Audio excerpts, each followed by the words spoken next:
चलो डिस्कस करते हैं 28 जैन शिफ्ट 1 का क्वेश्चन नंबर 27। ये काफ़ी अच्छा और फेमस क्वेश्चन है अल्टरनेटिंग करंट का, और काफ़ी अच्छी नॉलेज यूज़ करते हैं इसमें आरएमएस करंट से रिलेटेड। तो हमारे पास एक करंट की इक्वेशन दिया हुआ है, एक बार एक इक्वेशन लिख लेते हैं। I equal to I not small T by capital T, ठीक है। और आपको पूछा RMS current for the time period 0 से लेकर कैपिटल टी तक। अब क्या है ना, सब लोग जंप कर जाते हैं सीधा आरएमएस वर्ड सुन के ही, सब लोग जंप कर जाते हैं कि आरएमएस तो होता है under root I naught by root two. अब जिन्होंने भी फॉर्मूला रटा है वो तो यही रटता है और वही आंसर टिक करके आ जाते हैं।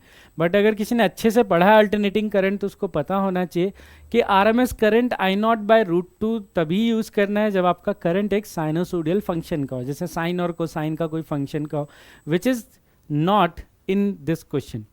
तो ये तो एक रैंडम फंक्शन है करंट का, तो हमें इसको शुरू से सॉल्व करना पड़ेगा, और इसका ट्रिक वही है जो इसके नाम में है, वो है आरएमएस। तो आरएमएस का मतलब क्या होता है, पीछे से पढ़ना शुरू करते हैं, पहले स्क्वायर करना है, ठीक है। एस का मतलब है स्क्वायर, तो मैं यहाँ पे आई स्क्वायर कर दूंगा। तो देखो स्क्वायर किया तो कितना है, आई नॉट का स्क्वायर टी का square by divided by capital T का स्क्वायर, पहले स्क्वायर कर दिया, ठीक है। तो ये स्क्वायर वाला पार्ट कंप्लीट हो। अब क्या लेना है, मीन। मीन मतलब एवरेज लेना, और एवरेज लेने का तरीका क्या होता है, ये पूरे फंक्शन को इंटीग्रेट कर दो dt के रिस्पेक्ट में 0 से कैपिटल T तक, और फिर इसको डिवाइड कर दो टोटल टाइम से। डिवाइड कर दो किससे, टोटल टाइम से।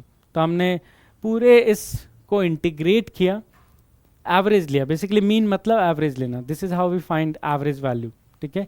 नेक्स्ट स्टेप रूट लेना। ये क्या है, आर का मतलब क्या होता है, रूट लेना। तो मतलब ये जो भी टर्म आया है, मैं इसको थोड़ा और अच्छे से ड्रॉ कर देता हूँ। तो ये तो अलग से फंक्शन है ही, तो हमारे पास क्या करना है, पहले हमने स्क्वायर किया, तो I not square T square capital T square, फिर इसका एवरेज लिया, तो एवरेज लेने के लिए इसको dt के रिस्पेक्ट में इंटीग्रेट किया, और गिवन टाइम इंटरवल से डिवाइड भी कर दिया 0 से लेकर t तक। अब हमें क्या करना है, इसको रूट लेना है, last step root. Last step ये रूट, और ये भी जो भी सॉल्व करके आएगा वही हमारी वैल्यू होगी आरएमएस वैल्यू, वही क्या होगा, आरएमएस वैल्यू, ठीक है। अब देखो इसमें क्या क्या चीज़ें कांस्टेंट आ रही है, आई नॉट स्क्वायर कांस्टेंट है, इंटीग्रेशन से बाहर हो जाएगा, टी स्क्वायर यहाँ पर है और एक टी यहाँ पर है, तो ये टी क्यूब हो जाएगा, और टी स्क्वायर अंदर फंक्शन की तरह रह जाएगा। तो हमारे पास आंसर में अंडर रूट में क्या क्या आ जाएगा, आई नॉट